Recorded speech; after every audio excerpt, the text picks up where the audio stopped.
everybody? Welcome to Rod's Reviews and Demos. So today I have a little how-to tip video, a how-to and a tip video when hooking up your AVR, your audio video receiver, to your TV and all your other components. I just want to give you guys a couple tips to make your life a lot easier. I've done this a million times, so I know how to do it, at least what I think is proper and what I think is the easiest way to do it. Of course, there's as many ways to do it as there are guys doing it, but this is how I do it. I hope you guys find this helpful. The reason I had this pulled out is I picked up my rear speakers and a center channel. I picked up these Bowers and Wilkins M1s, and that's the center channel right there, and the rear channels are the exact same. You can see one sitting in the corner back there. So they run $250 a pop. They sound amazing. They really, really sound good. Obviously use surge protectors. Oh, by the way, today's cocktail of the day is Coors Light. I might switch to the hard stuff here in a little while.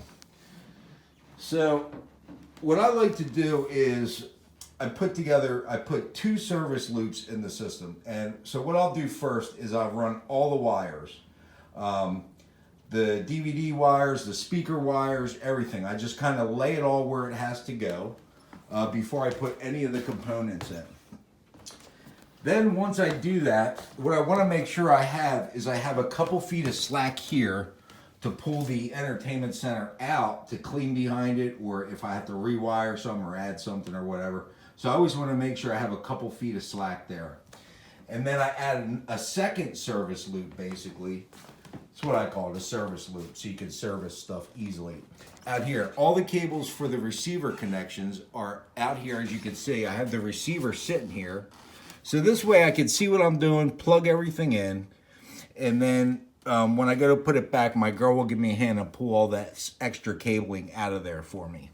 And what this allows you to do is it allows you to install stuff or take stuff out without fighting the receiver, trying to hold the receiver up and see what you're plugging into. This makes your life way easier, being able to see everything out here, do all your plugs. I have it sitting on a little stool here to make my life easier, and I'll tell you, it really makes a huge, huge difference when you're trying to put this stuff together. So that's basically the most important tip I'm gonna give you.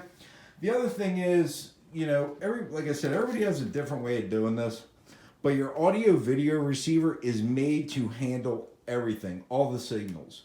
So all the components run into the AVR, the DVD player, the Nintendo, the PlayStation, you know, a record player, whatever it is. If it's a component, it runs into the into the AVR. The AVR handles the distribution from there. There's only one cable that runs from the AVR to the TV, and that's the HDMI eARC, which is right there. And that eARC, you have to plug into that one. And what that allows you to do, what that does is it allows signals two ways, from the TV to the AVR and from the AVR to the TV. These other ones are just inputs, these other HDMIs. So this is for two-way traffic. So you have to hook into that if you're coming off of AVR. I also did hook an Ethernet up to the TV. I only stream movies here, so I wanted a little quicker browsing, so I figured what the heck, I'll just, the router's right here, so I figured what the heck, I'll just plug an Ethernet into it just to give me a little quicker speeds.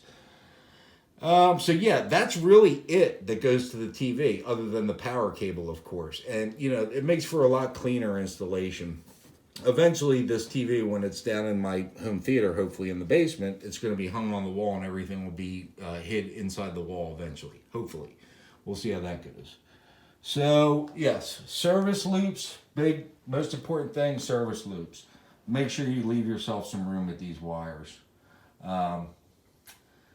You know, it's going to save you a lot of heartache in the long run. So, coming up, I have a review for the 710 still, the in-depth feature review on the Party Box 710. I will also be reviewing the Bowers Wilkins M1 speakers And I have some other videos coming out on the subwoofers. I wanted to kind of get into the phase and stuff on them things and show you a little bit about them. So those are the reviews I have coming up. I also have another how-to coming up. There will be a how-to set up your Odyssey. So the Denon receiver has what's called Odyssey, and it has a microphone that you put it where you sit, and you basically hit auto setup, and the Denon will test the volume on all the speakers, the 5 speakers, and adjust them so they sound perfect where you're sitting. You know, if you're sitting a little to the left or a little to the right, it's going to be a little bit different, but it sets it up to the peak performance, the best it can be set up. That's what it does. It'll set the subwoofer and all the satellite speakers. So yeah, I'll be doing a how-to on the Denon Odyssey setup. So yeah, there was one other thing. When I did the review and the how-to on these Media Bridge speaker connectors, somebody in the comments said that they had issues with them, like I don't know, they screwed up a speaker or did something, I don't know. But I'll tell you what, I inspected everything. I opened these, took them apart, checked the wire inside, make sure there was no corrosion. I looked at the speakers, I looked at the receiver.